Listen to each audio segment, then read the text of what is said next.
반갑습니다, 여러분. 오늘 제목은 치유합숙을 누리는 전도자의 삶입니다. 치유합숙을 누리는 전도자의 삶. 본문이 요한복음 21장 15절에서 18절인데 베드로는 예수님을 공생의 3년 동안 앞장서서 따라다녔는데 위기가 오니까 위기 앞에서 예수님을 3번이나 부인한 후에 완전히 낙심해가지고 예수님의 제자가 되기 전에 있었던 갈릴리 그 바닷가로 고기 잡으러 갔습니다. 그러한 베드로에게 예수님은 다시 찾아오셔서 내가 나를 사랑하느냐 3번 물으신 이후에 새로운 사명을 베드로에게 주셨어요. 바로 내 어린 양을 먹이라. 그곳에서 갈릴리 바닷가에서 가장 중요한 것은 베드로의 동기가 변화된 겁니다. 동기가. 이전까지 베드로가 막 수제자였고 앞장섰고 했지만 쉽게 무너진 이유가 뭐냐면 잘못된 동기를 가졌기 때문에 그런 거예요. 베드로가 어떤 잘못된 동기를 가졌냐면 육신적인 거, 높은 자리를 얻는 거, 그리고 성공하는 거. 이게 베드로의 동기였거든요. 그러나 갈릴리 바닷가에서 베드로의 동기가 변화가 됐고 그때부터는 베드로의 전도자의 삶에 어려움이 오고 또 세월이 흘러도 베드로는 이 복음과 내 어린 양을 먹이라는 사명은 흔들리지 않게 된 겁니다. 이게 바로 치유합숙의 내용입니다. 자, 그래서 첫 번째로 치유합숙이란 뭐냐면 동기가 치유되는 것이 바로 치유합숙이에요. 3가지입니다. 첫 번째는 나 중심이 하나님 중심으로 치유되는 것입니다. 나 중심은 내가 주인 되는 거예요. 다시 말해서 내 생각, 내 감정, 내 능력, 실력 이런 것이 기준되는 것입니다. 근데 내가 주인 되면 하나님이 역사하지 않고 사탄이 공격하는 통로가 됩니다. 그런데 하나님 중심은 뭐냐면 내 인생에 그리스도께서 주인 되시는 것으로 다시 말해서 복음 중심이에요. 그리스도는 하나님을 만나는 길 되시고 또 하나님 우리와 함께하는 비밀이고 하나님이 역사하는 비밀이기 때문에 우리가 복음 중심 되면 하나님 중심 되면 하나님이 역사하십니다. 또 그리스도는 사단의 머리를 깨뜨리셨기 때문에 복음 중심 되면 사탄이 결박되고 떠나갑니다. 그래서 첫 번째로 치유합숙이란 뭐냐면 내가 주인 되는 나 중심이 그리스도가 주인 되시는 하나님 중심으로 치유되는 것이에요. 자, 두 번째, 치유합숙이란 육신 중심이 말씀 중심으로 치유되는 것입니다. 육신 중심이 뭐냐면 육신적인 것을 의지하는 것이에요. 곧 물질적인 것, 쾌락, 사람을 의지하는 것을 말합니다. 근데 여러분 육신적인 것들은 다 지나가는 것들이기 때문에 그것들을 의지하게 되면 이후에 반드시 공허하고 그리고 이제 불행하게 되는 것입니다. 근데 말씀 중심은 뭐냐면 말씀을 의지하는 것으로 말씀의 인도를 받는 거예요. 말씀의 인도받으면 하나님께서 영적인 힘을 주시고 하나님이 인도를 하시는 겁니다. 그래서 두 번째로 치유합숙이란 뭐냐면 육신적인 것을 의지하는 육신 중심이 말씀을 의지하는 말씀 중심으로 치유되는 것을 말합니다. 자, 세 번째로 치유합숙은 성공 중심이 전도 중심으로 바뀌는 것입니다. 성공 중심은 성공이 목적되는 거예요. 교회 생활하는 것도 성공 때문이고 뭐 기도 생활 모든 게 다 성공 때문인 거예요. 근데 성공을 목적으로 살아가면 성공한 이후든 성공 이전이든 반드시 어떤 시간표가 오냐면 바벨탑 무너지는 시간표가 옵니다. 그래서 한 만큼 무너지게 되는 거예요. 그러나 전도 중심은 뭐냐면 하나님의 절대 계획인 생명과 제자, 생명운동과 제자가 일어나는 이게 목적이 되는 걸 말합니다. 사도행전 13장 22절에 보면 내가 이새의 아들 다윗을 만나니 내 마음에 맞는 자다. 내 뜻을 그를 통해 다 이루리라 그랬잖아요.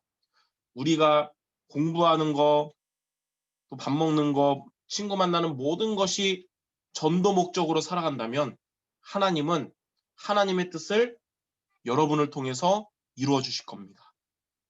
그러므로 세 번째로 치유 합숙은 뭐냐면 바벨탑처럼 무너지게 하는 이 성공 중심이 하나님의 뜻을 이루는 전도 중심으로 치유되는 것을 말하는 것입니다.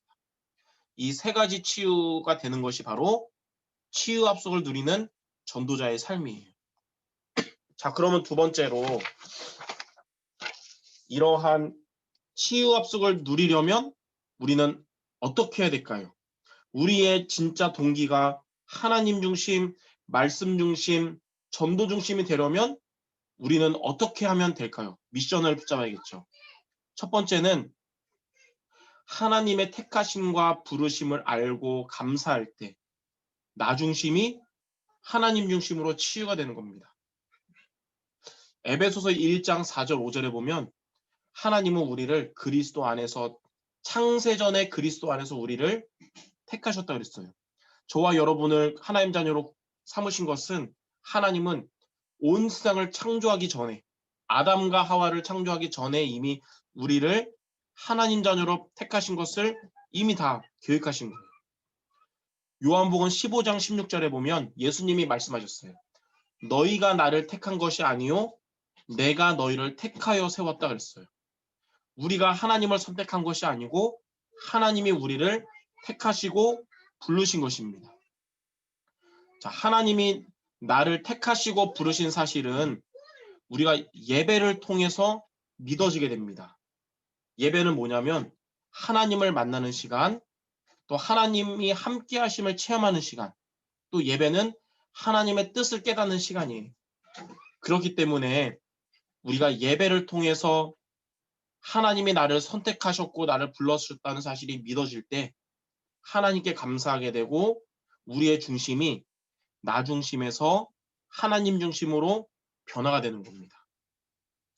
자, 두 번째, 치유 합숙을 누리려면 강단 중심의 삶을 살아야 됩니다. 강단 중심의 삶을 살 때에 육신 중심이 말씀 중심으로 치유됩니다. 사도행전 2장 42절에 보면 그들이 사도의 가르침을 받아서 서로 교제하고 떡을 떼며 기도에 힘썼다 그랬어요. 강단 중심의 삶은 뭐냐면 예배를 통해서 강단의 말씀을 듣고 붙잡는 걸 말해요. 시편 1편 1절에 3절에 보면 강단 중심의 삶은 강단 말씀을 날마다 묵상하는 삶입니다. 그게 바로 복 있는 자의 삶이며 우리의 중심이 육신 중심에서 말씀 중심으로 치유되는 비밀입니다. 세 번째는 뭐냐면 주님이 주신 미션을 위해서 살아야 됩니다. 주님이 주신 미션을 위해 살 때 우리의 동기가 성공 중심에서 전도 중심으로 변화가 돼요. 주님은 그리스도께서 부활하신 후에 제자들에게 한 가지 미션을 주셨는데 그게 바로 마태복음 28장 18절에서 20절입니다. 하늘과 땅의 모든 권세를 가지고 세상 끝날까지 항상 함께한다 하셨어요. 그렇기 때문에 모든 족속으로 가서 제자를 삼고 둘째 아들이 동그랗다고 계속 해야죠. 모든 제자를 삼고 그리고 아버지와 아들과 성령의 이름으로 세례를 주고 내가 내게 분부한 모든 것을 가르쳐 지키게 하라. 이렇게 미션을 줬어요. 이게 바로 제자화, 교회화, 그리고 전도화죠. 이것을 위해 살아갈 때 우리의 중심이 성공 중심에서 전도 중심으로 치유가 되는 겁니다. 이 세 가지 미션에 우리가 믿음으로 도전함으로써 우리의 잘못된 동기가 하나님 원하시는 동기로 바뀌는 치유 합숙을 누리는 모두 되시길 바랍니다. 그럼 마지막 세 번째로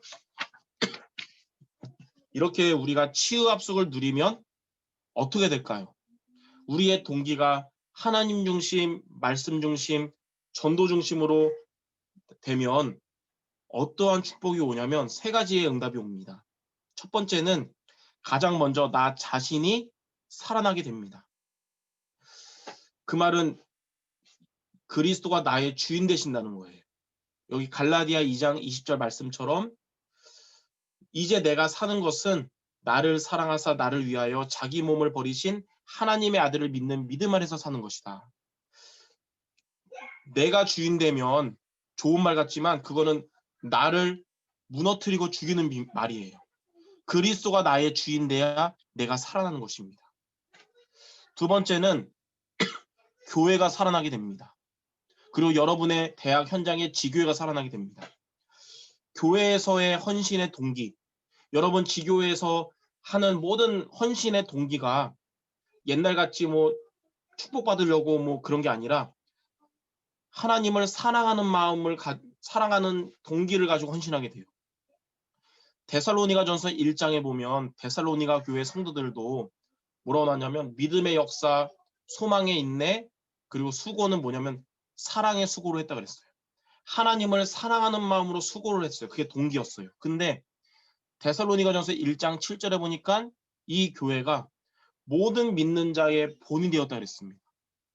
여러분이 치유 합숙을 드리면 여러분 때문에 여러분의 로컬 교회가 지역에 믿는 교회들의 본이 되고, 여러분 때문에 여러분의 대학 지교회가 모든 대학 현장의 지교회들의 본이 되는 응답을 받게 되는 것입니다. 세 번째로는 현장이 살아나게 됩니다. 올바른 동기를 갖게 된 베드로에게 내 어린 양을 먹이라고 말씀하신 하나님은 지금도 그 베드로처럼 올바른 동기를 가진 자에게 새로운 사명을 주십니다. 내 어린 양을 먹여라. 주님이 주신 이 사명을 우리가 믿음으로 감당할 때 우리의 현장이 살아나서 하나님은 여러분의 대학 현장에 전도가 되어지고 제자가 세워지는 응답을 주실 겁니다. 코로나가 장기화되면서 비대면 시기이기 때문에 이 전도하기가 쉽지 않은 것 같아도 하나님의 절대 계획은 전도 운동은 멈춰 있지 않고 진행 중이거든요. 그래서 이 중심을 가진 여러분을 통해 하나님은 지금 응답 주실 수도 있고 아니면 이후에 반드시 여러분이 뿌린 씨에 열매를 맺게 하실 겁니다. 이렇게 동기가 치유되는 치유 합숙을 누리는 전도자의 삶을 살아가는 우리 경기 동부와 남부의 모든 전도자들 되시기를 주님의 이름으로 축원합니다. 기도하겠습니다. 하나님 감사합니다. 베드로처럼 우리가 올바르지 못한 동기 때문에 여러 가지 환경에 흔들리고 또 지속되지 못했던 우리 중심을 보면서 갈릴리 바닷가에서 주님을 만났을 때 그 베드로처럼 올바른 동기를 갖는 우리 모두 되어져서 이제는 세월이 변해도 환경이 변해도 복음과 사명의 중심이 변치 않는 그런 우리 모든 대학 전도제자 되게 하여 주시옵소서. 예수 그리스도의 이름으로 기도드립니다. 아멘.